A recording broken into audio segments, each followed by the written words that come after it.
Hello दोस्तों, कैसे हो? उम्मीद करता हूँ आप सब अच्छे ही होंगे। आज के इस वीडियो में हम देखने वाले हैं कि हम कैसे हमारे एसबीआई का जो फॉर्म है केवाईसी उसको हम कैसे भरेंगे, और वो फॉर्म भर के होने के बाद हमारे अकाउंट का जो केवाईसी करना पड़ता है वो हम कैसे करेंगे। होता है क्या है, अगर आपने केवाईसी नहीं किया तो आपका जो अकाउंट है वो टेम्पररी फ्रीज़ हो जाता है, मतलब आप उससे कुछ भी ट्रांजेक्शन नहीं कर सकते हैं। तो आप क्या ऐसा करेंगे कि जिससे आपका केवाईसी फॉर्म भर के होने के बाद आपका जो केवाईसी अकाउंट का भी सबमिट हो जाए, यही हम इस वीडियो में देखने वाले। तो बने रहे मेरे इस वीडियो में शुरुआत से लेकर अंत तक, तभी आपको अच्छे से समझ में आएगा। हाय, मेरा नाम गणेश है। Welcome to my channel India digital बनेगा समाधान, बस और कुछ नहीं। देखो, सबसे पहले मैं बता दूं कि अगर आपका अकाउंट फ्रीज़ हो चुका है तो देखो अभी आपको एक मैसेज आएगा। तो ये मैसेज में लिखा होगा कि आपने केवाईसी नहीं किया, इसके लिए आपका अकाउंट टेम्पररी फ्रीज़ किया गया है। तो ये मैसेज आने के बाद आप क्या करोगे, अगर आपके पास तीन ही ऑप्शन बचते हैं। देखो, अगर आपका होम ब्रांच नज़दीक है तो आप क्या करोगे, केवाईसी फॉर्म लोगे, और केवाईसी फॉर्म के साथ आपका पैन कार्ड और आधार कार्ड लेके बैंक में जाके मैन्युअली सबमिट करोगे। तो ऐसे करने के बाद आपका जो अकाउंट है वो कुछ घंटों के बाद ऑटोमेटिक चालू हो जाएगा। दूसरा आपके पास ऑप्शन है कि आप अगर समझो दूसरे किसी शहर में रहते हो तो आपको क्या करना पड़ेगा, आपको करना पड़ेगा स्पीड पोस्ट में आपको आपका केवाईसी फॉर्म, और जैसे मैंने आपको बोला आपका पैन कार्ड और आधार कार्ड आपको सबमिट करना पड़ेगा। अगर वो भी आपको पॉसिबल नहीं है तो तीसरा ऑप्शन आपके पास बचता है, वो है मेल का। अगर आपका ईमेल आईडी बैंक में रजिस्टर है या नहीं है, तब भी आप आपका केवाईसी फॉर्म और आपका जो बैंक का जो डिटेल है उस में भर के आपका आधार कार्ड और पैन कार्ड लगा के आपका जो केवाईसी वो कंप्लीट कर सकते हैं। तो तीनों चीज़ों में एक चीज़ बहुत ही कॉमन है, वो आपका केवाईसी फॉर्म। तो ये आपको सबसे पहले मैं बता दूं केवाईसी फॉर्म कहाँ मिलेगा। तो इसके लिए आपको जाना पड़ेगा गूगल पे, और गूगल पे जाने के बाद जैसे आप एसबीआई केवाईसी फॉर्म डालोगे तो आपके सामने देखो ये वाला फॉर्म आ जाएगा। तो देखो अभी आपको मैं बताता हूँ कि ये फॉर्म आपको भरना कैसे है। तो देखो एकदम सिंपल तरीका है।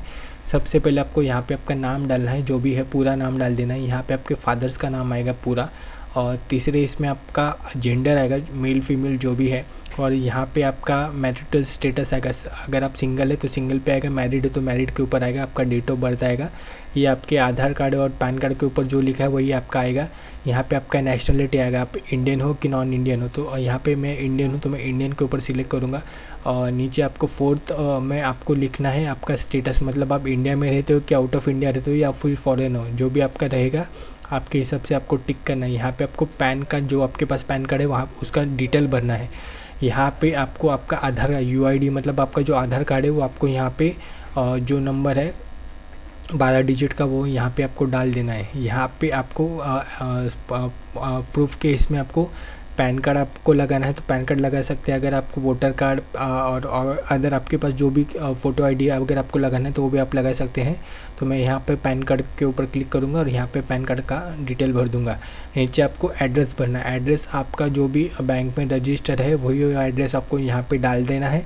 और यहाँ पे आपको आपका जो भी सिटी टाउन विलेज जो भी हो डाल देना है, पिन कोड डाल देना है, स्टेट डाल देना है, कंट्री डाल देना है। वो होने के बाद आपको आपका कॉन्टैक्ट डाल देना है, जैसे कि आपका मोबाइल नंबर हो गया, ईमेल आईडी हो गया। अगर आपका ईमेल आईडी चेंज हो चुका है तो भी आप यहाँ से आपका जो ईमेल आईडी चेंज कर सकते हैं। ये होने के बाद आपको नीचे आना है, नीचे आने के बाद आपका परमानेंट एड्रेस, अगर आपके पास आपका परमानेंट एड्रेस है तो आप यहाँ पे डाल सकते हो। और होने के बाद आपको नीचे आना है, और नीचे आने के बाद देखो अदर्स डिटेल में आपको आना है। आपके पास जो भी परमानेंट प्रूफ है वो आपको यहाँ पे लगाना है। और देखो नीचे आना है सी में अदर्स डिटेल में, अदर्स डिटेल में आपको टोटल आपका जो इनकम है आपको आपके हिसाब से यहाँ पे चूज़ कर लेना है। उसके बाद आपको नीचे आना है, आपका जो भी ऑक्यूपेशन है। तो देखो मेरे कंडीशन में मैं बिज़नेस करता हूँ तो मैं बिज़नेस लिखूँगा। अगर मैं कोई प्रोफेशनल है आप तो आप प्रोफेशनल आएगा आपको, मतलब आपका जो भी है। यहाँ से स्टूडेंट हाउस है, आपको जो भी आता है वहाँ पे आपको टिक कर देना है। यहाँ पे आपको पूछा जाएगा कि आप पॉलिटिकली एक्सपोज हो क्या, अगर हाँ तो यहाँ पे क्लिक करना है, नहीं तो यहाँ पे क्लिक करना है। अगर हो तो उसका जो भी रीज़न रहेगा आपको यहाँ पे दे देना है। नीचे आना है, नीचे आने के बाद आपको यहाँ पे डिक्लेरेशन देना है, और डिक्लेरेशन में आपको यहाँ पे उस डेट लिखना है जो भी रहेगा फॉर्म भरते टाइम। और यहाँ पे आपको आपका सिग्नेचर लिखना है। ये सिग्नेचर वैसे ही होना चाहिए जो बैंक में रजिस्टर है। तो ये होने के बाद देखो ये बाकी का तो सब ऑफिस के लिए, तो आपको ये नहीं भरना है। तो आपको क्या करना है, ये सब फॉर्म भर के लेना है, और भर के होने के बाद यहाँ पे आपको फ़ोटो चिपकाना है। देखो आपके पास तीन ऑप्शन है, जैसे मैंने बोला आपका अगर होम ब्रांच नज़दीक है तो आप मैन्युअली ब्रांच में जाके सबमिट कर सकते हो। दूसरा आपके पास स्पीड पोस्ट का ऑप्शन है, तीसरा है ईमेल वाला। तो देखो अभी आप सोचोगे कि अगर आपको पोस्ट से भेजना है, मतलब स्पीड पोस्ट से भेजना है, तो इसके लिए आपको एड्रेस कहाँ से मिलेगा, तो ये भी मैं आपको बता देता हूँ। देखो ये एक वेबसाइट है, इस वेबसाइट पे जाने के बाद देखो आपको यहाँ पे चूज़ करना है SBI, और आपका ब्रांच जहाँ पे भी रहेगा उसका फुल डिटेल आपको मिल जाएगा। तो देखो यहाँ पे मैंने SBI ब्रांच सिलेक्ट किया, और देखो मेरा SBI का जो ब्रांच है वो मुंबई में अपेरा हाउस में है, तो मुझे मालूम नहीं, तो मैं यहाँ पे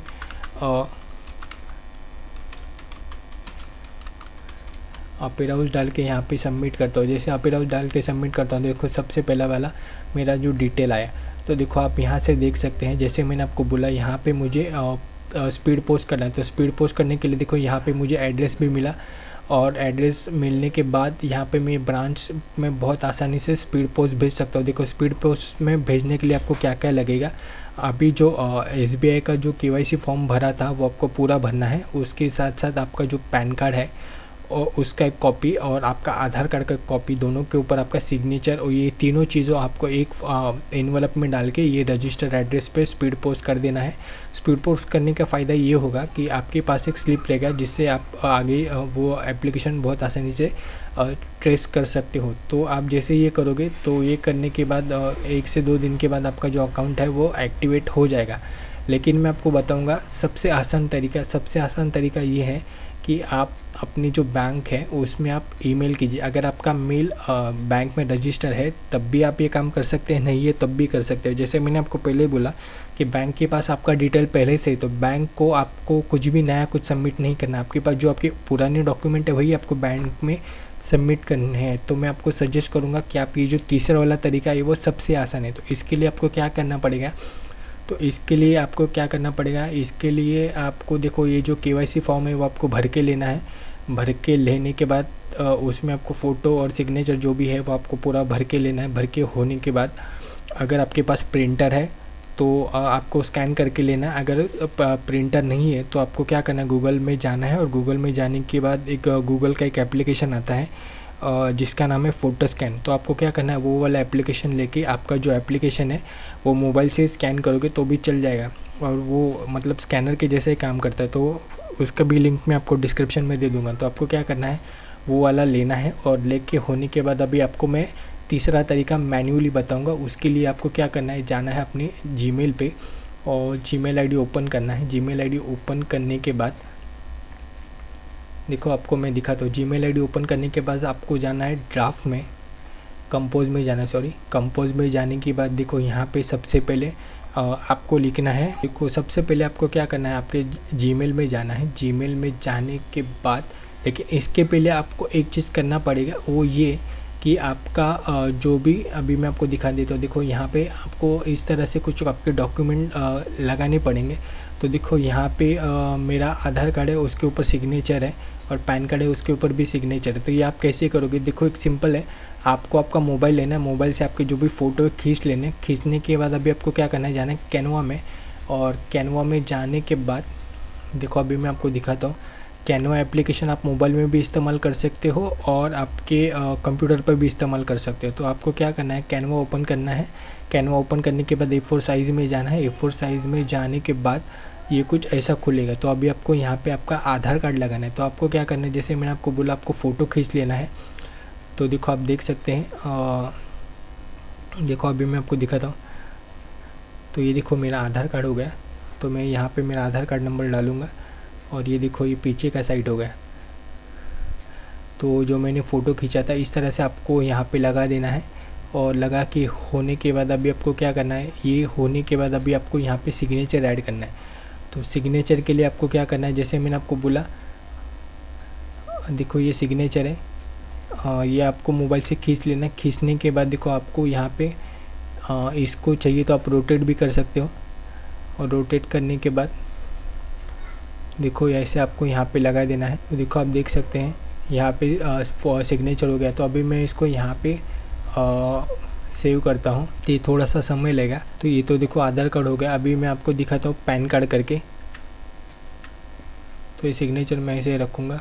तो अभी मैं पैन कार्ड लगा के दिखाता हूँ। आपको दोनों चीज़ कंपलसरी है भेजना, भले उसमें वेबसाइट पे लिखा रहता है कि ये देखो ये, तो ये देखो पैन कार्ड हो गया।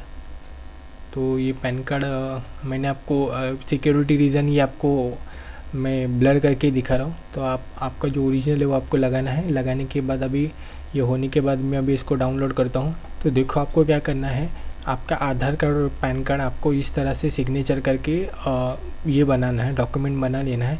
और बनाने के बाद आपको क्या करना है, डेस्कटॉप के ऊपर एक फ़ोल्डर बना लेना है। और फोल्डर बनाने के बाद इसमें वो जो भी मैंने अभी जो बनाया है वो इसमें सेव कर दूंगा। तो देखो जैसे मैंने आपको बताया था कि आपको क्या करना है, केवाईसी जो फॉर्म है वो केवाईसी फॉर्म और आपका पैन कार्ड और आधार कार्ड सिग्नेचर के अटैच करके आपको यहाँ पे रख लेना है। जैसे मैं आपको बोला था कैनवा से ये काम आपका बहुत ही आसान हो जाएगा। ये बहुत ही बेहतरीन एप्लीकेशन है, आपको यहाँ पे वो करके रखना है। रखने के बाद आपको जाना है आपके जीमेल के ऊपर जाने के बाद आपको जाना है कंपोज में जाने के बाद यहाँ पे आपको क्या करना है, यहाँ पे आपको आपका जो ब्रांच है उसका ईमेल आईडी लिखना है। जैसे मैंने आपको बोला था ये जो वेबसाइट है उसके ऊपर आपको आपका जो ईमेल आईडी है बहुत मिल जाएगा। तो आपको क्या करना है, ये ईमेल आईडी को कॉपी करना है, यहाँ से आपको इसको कॉपी करना है। और कॉपी करने के बाद ड्राफ्ट में जो भी आपने जो मेल तैयार किया उसमें जाके सब्जेक्ट सबसे ऊपर 2 में आपको जाके इसको पेस्ट करना है। ये होने के बाद सब्जेक्ट में आपको लिखना है और to update my bank KYC। ये होने के बाद आपको एक जो मैसेज है वो आपको टाइप करना है। वो मैसेज क्या है अभी मैं आपको बताता हूँ। तो देखो आपको क्या करना है, आपको यहाँ पे जाना है, यहाँ पे बैंक अपडेट KYC लिखना है। लिखने के बाद टू लिख के ब्रांच मैनेजर लिखना है। अभी जैसे मैंने आपको बोला ये मैंने भाईकला में भेजा था। भाईकला में आपका जो भी मतलब आपका जो भी ये रहेगा, अभी देखो ये मेरा अपेरा हाउस का था, इसके लिए अपेरा हाउस का एड्रेस है। तो ये लेकिन मेरा भाईकला का था। तो आपको यहाँ पे आपका जो भी हो चेंज करना है। ये मैं आपको सिर्फ डेमो के लिए दिखा रहा हूँ। ये होने के बाद मतलब इसी फॉर्मेट में आपको लिखना है। इसका फॉर्मेट मैं आपको डिस्क्रिप्शन में दे दूँगा। ये ब्रांच मैनेजर ये सब लिख के होने के बाद आपको नीचे आना है, रिस्पेक्टेड सर मैडम लिखना है with reference to above subject I am customer of your branch having saving account. और इसके बाद में आपका जो भी अकाउंट नंबर वो आएगा, आगे जाके आपका नाम आएगा। I am providing the following document complete my KYC through this email ID sir my humble request to you, ऐसा लिखना है। Do the needful as soon as possible sir madam. वो लिख के होने के बाद आपको नीचे आना है। नीचे आने के बाद आपका जो भी डेट ऑफ रहेगा वो टाइम पे वो आपको लिखना है। यहाँ पे आपका नाम आएगा, यहाँ पे आपका प्लेस आएगा। ये होने के बाद अटैचमेंट में जाना है और अटैचमेंट में जाके आपके पास जो भी आपका अटैचमेंट है, तो देखो अभी मैं आपको ये मैंने कल ही भेजा था, ये अभी मैं आपको दिखाता हूँ। देखो यहाँ मैंने कल एक भेजा था और भेजने के बाद देखो ये मैंने सेंड किया था। ये आप देख सकते हैं सेम वैसा के वैसा ही मैसेज है। मैं सिक्योरिटी रीज़न आपको फुल डिटेल नहीं दिखा सकता। तो ये होने के बाद आप देख सकते हैं सेंड में ये मैंने मैसेज सेंड किया था।